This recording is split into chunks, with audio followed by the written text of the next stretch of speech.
Հարց համար 34 Արարատի և Արմավիրի մարզերում ձկնաբուծարանների պետական աջակցության միջոցառումը հաստատելու մասին հարցը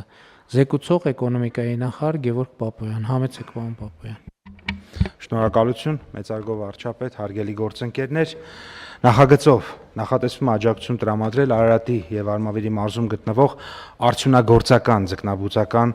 135 տնտեսություններին, որոնք զբաղվում են իշխանի և թառափի բուծմամբ, ինչպես նաև բեղմնավորված ձկնկիթի ու խավիարի արտադրությամբ, միևնույն ժամանակ պարտադիր պետք է հանդիսանան ավելացված արժեքի հարկ վճարող։ Աջակցությունը տրամադրվելու է միանվագ փոխհատուցման ձևով հետևյալ բանաձևով. 2016 թվականի առաջին կիսամյակի ընթացքում ձեռք բերված ձկան կերի 1 ամսվա միջին արժեքի 20%-ի չափով, ընդ որում 1 կիլոգրամի համար հաշվարկել ենք 900 դրամ արժեքը։ Անհրաժեշտությունը այս ծրագրի պայմանավորված է ձկան և ձկնամթերքի արտահանման սահմանափակումների արդյունքում որոշակի ֆինանսական դժվարություններով, որոնք ունեն ձկնարդյունաբերողները, որպեսզի դրանք մեղմենք, որպեսզի նրանք կարողանան մի կողմից ինքնարժեքը իջեցնելով հնարավորություն ունենալ ներքին շուկայում որոշակի գներ իջեցնել եւ դրանով նաեւ մենք կարծում ենք սպառումը ավելացնել եւ միևնույն ժամանակ իհարկե արտաքին շուկաներում էլի ինքնարժեքի իջեցմամբ հնարավորություն ունենան նոր շուկաներ կարողանան գտնել, որպեսզի նոր շուկաներում մտնեն։ Ծրագրի շրջանակում կարևոր է, որ կերը պետք է ձեռք բերված լինի պարտադիր սերտիֆիկացված, այսինքն պետք է լինի սերտիֆիկացված կեր, որը համապատասխանի եւ ԵԱՏՄ եւ ԵՄ ստանդարտներին, մնացած կետերը արդեն վերաբերվում են այն, այսպես ասած, մեխանիզմներին, թե ինչպես կարող են տնտեսվարողները դիմել, որպեսզի այս աջակցությունը ստանան։ Պարոն վարչապետ, եթե հարցեր լինի, մանրամասներին կներկայացնեմ։ Շնորհակալ եմ, պարոն Պապոյան, շատ կարևոր նախագիծ է եւ լավ է, որ մենք այս իրավիճակում մեր տնտեսության տարբեր ճյուղերին աջակցում ենք, բայց ես կարծում եմ, որ այս ողջ process-ը լավ առիթ է, որպեսզի մենք ոլորտների հետ կապված բովանդակային հարցերի նույնպես անդրադառնանք, որովհետեւ ես էլի ուզում եմ հետեւյալի վրա մեր ուշադրությունը հրավիրեմ, որ շատ երկար ժամանակ մենք մեր տնտեսությանը անընդհատ այդ ուղերձը տալիս ենք, որ տնտեսական կապերը պետք է դիվերսիֆիկացնել։ Եվ դիվերսիֆիկացիա իրականում տեղի չի ունեցել հիմնականում եւ չնայած այն բանի, որ կառավարությունը լայն գործիքակազմ է տրամադրել։ Իսկ դիվերսիֆիկացիա տեղի չի ունեցել հիմնականում մի պատճառով, որովհետեւ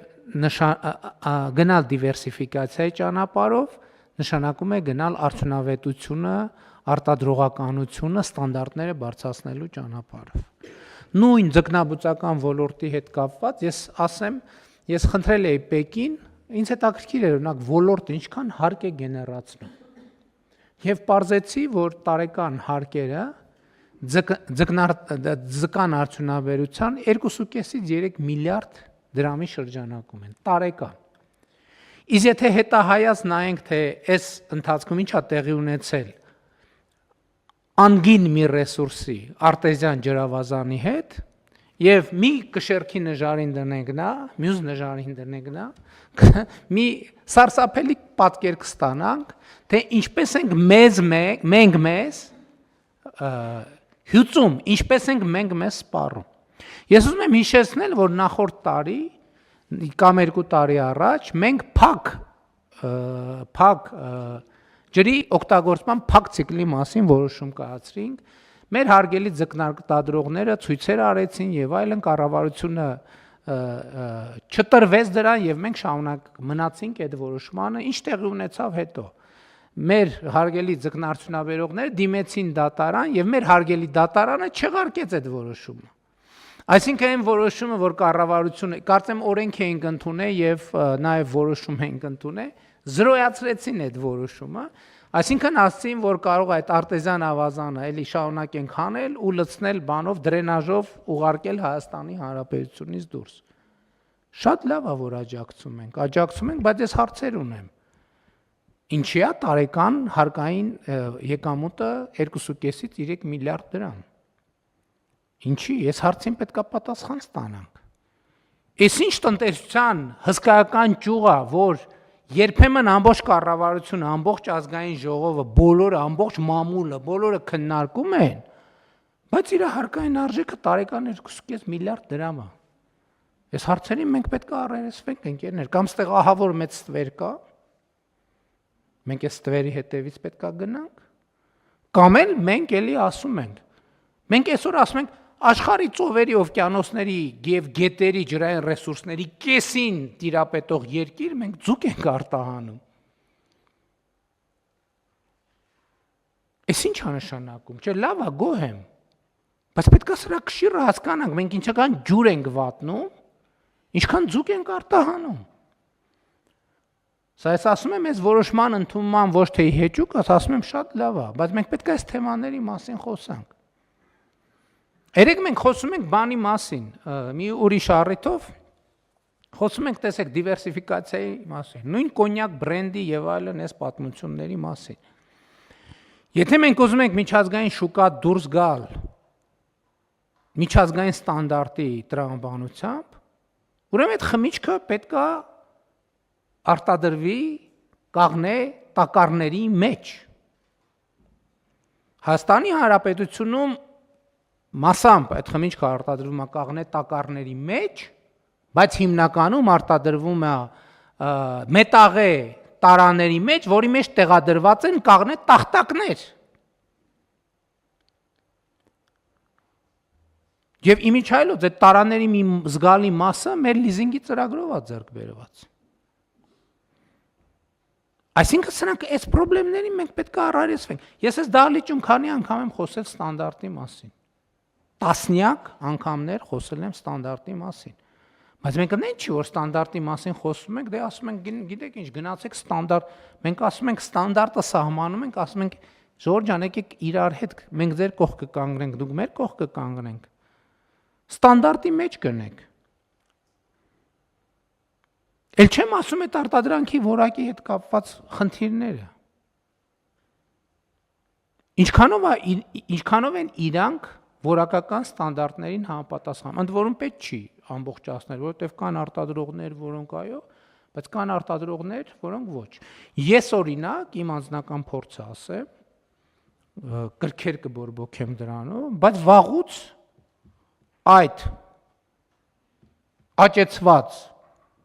ձուկ չեմ օգտագործում։ Շատ վաղուց։ Որտեվ ինձ համար ակնհայտ է, որտեղ խնդիր կա։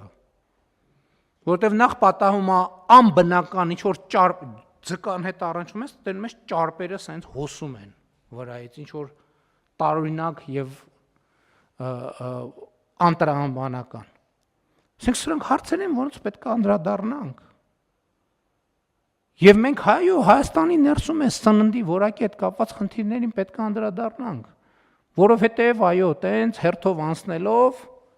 դե շրջակա միջավայրի նախարարությունում դե ասում ենք լավ, ոչինչ, եկեք դե մի քիչ սենց գնանք։ Հաջորդ աշխատանքի եւ սոցիալական հարցերի նախարարությունում ասում ենք դե այդ խնդիրը պետք է մի ձև անենք։ Բարձր տեխնոլոգիական արդյունաբերության եւ արդյունաբերության ասում ենք դե դժվար վիճակները, տես պատտվելով գնում ենք վերջում հասնում ենք առողջապահության նախարարություն։ Դե ասում ենք եկեք տենանք ոնց ենք այս ամեն ինչի հետևանքները վերացնում։ Հա շատ լավ հասկանում եմ։ Ժամանակ ա եղել, որ մենք բան ենք երել, Հայաստանի ժողովուրդը առավոտը կարտոֆիլ նախաճաշին, ճաշին կարտոֆիլ, ընթրիքին կարտոֆիլ կամ չգիտեմ, բայց մենք պետք է առաջ գնանք, պետք է հասկանանք, առերեսվենք այս խնդիրների հետ։ Ինչքան է պետք է աջակցել ձկնարդյունաբերությանը, այնքան աջակցենք։ Բայց պետք է համոզվենք, որ նույն կետում չենք մնում մենք։ Որովհետև այդ աջակցությունը կոնսերվացիա է, էվտանազիա է, թե այդ աջակցությունը առաջ գնալու ճանապարհը, որ մենք համոզվենք, որ գնում ենք առաջ, ակետից շարժում ենք բկետը։ Այդ ամեն ինչը վերաբերվում է նաև էլի բազմիցս խոսել ենք գյուղատնտեսության ոլորտին։ Այսպես ասած, ոչ նորմատիվային հողեր հասկացություն կա Հայաստանի Հանրապետությունում։ Ոչ նորմատիվային հողերը այն հողերն են, որոնք սովորականից ավելի շատ ջուր են պահանջում վեգետացիան ապահովելու համար։ Մենք ոչ նորմատիվային հողի վրա, երբ որ ամենացածրարժեք մշակաբույսն ենք աճացնում,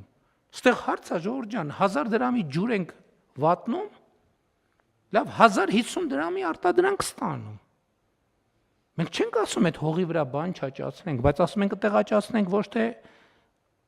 ցածրարժեք գյուղատնտեսական մթերք, այլ բարձրարժեք գյուղատնտեսական մթերք։ Եվ սրա համար պետք է աշխատանք, սրա համար պետք է խորհրդատվություն։ Եվ այս ուղղությամբ պետք է ասեմ։ Գիտեք, ես գիտեմ, որ այսօրվա իրավիճակը կապված ԵԱՏՄ-ի ռուսական շուկայի եւ Ռուսաստանի շուկայի հետ շատերը ճգնաժամ են համարում։ Ես համարում եմ հնարավորություն։ Որովհետեւ ել չեն կարա գան ասեն, գիտեք, լավ էլի 2018 թվից տասնյակ անգամ էլ լավ էլի բան էս արցակուրտները թող անցնեն բան սեպտեմբերին կանդրադառնանք սեպտեմբերին հազիվ տենց 10 բանն էլ նորմալ վիճակում են, եկեք ձեռ չտանք կանդրադառնանք, շատ լավ։ Դե արցակուրտները գալիս են, հետո ազգային ժողով հարց ու պատասխան մի քիչ ներվայնանալ, մոռանալ, բան անել, հոպ, գալիս է նոր տարին։ Դե լավ, դե նոր տարին տոները բան մարդիկ առևտուր են անում, կոնյակ բրենդի բան առնում են, լավ եկեք բան չանենք եւ այլն։ Ու տենց, հետո ի՞նչն է գալիս, հետո գալիս է զատիկը, հետո արցակուրտները նորից սկսում են եւ այլն։ Աջակցենք ինչքան պետք է։ Ու փառք Աստծո, մենք այսօր այդ հնարավորությունը ունենք, որ աջակցում ենք։ Ու կաջակցենք ինչքան պետք է։ Բայց ես կտրականապես դեմ եմ, որ մենք աջակցենք այն ուղղությամբ, որը չի տանում զարգացման։ Ընդ որում մենք բոլոր ոլորտներում ենք, հիմա մենք աշխատանքի եւ սոցիալական հարցերի բոլոր ոլորտներում էլ մենք տենց ենք բանանում։ Այդ մեր քաղաքականությունը աջակցենք ինչքան պետք է եղածից էլ ավել, բայց դա պետք է ուղղված լինի զարգացմանը։ Այս աջակցության արդյունքում մարդիկ նույն կետի վրա պետք է չմնան, պետք է առաջ գնան։ Ես չեմ ասում կիլոմետրանոց կամ մետրանոց, միլիմետրանոց քայլերով թող գնանք։ Որովհետև եկեք նայենք, մենք արդեն 35 տարի անկախ ենք, ամեն անկախության շրջան մի միլիմետր առաջ գնայինք, հիմա պատկերացրեք ուր հասած կլինեինք։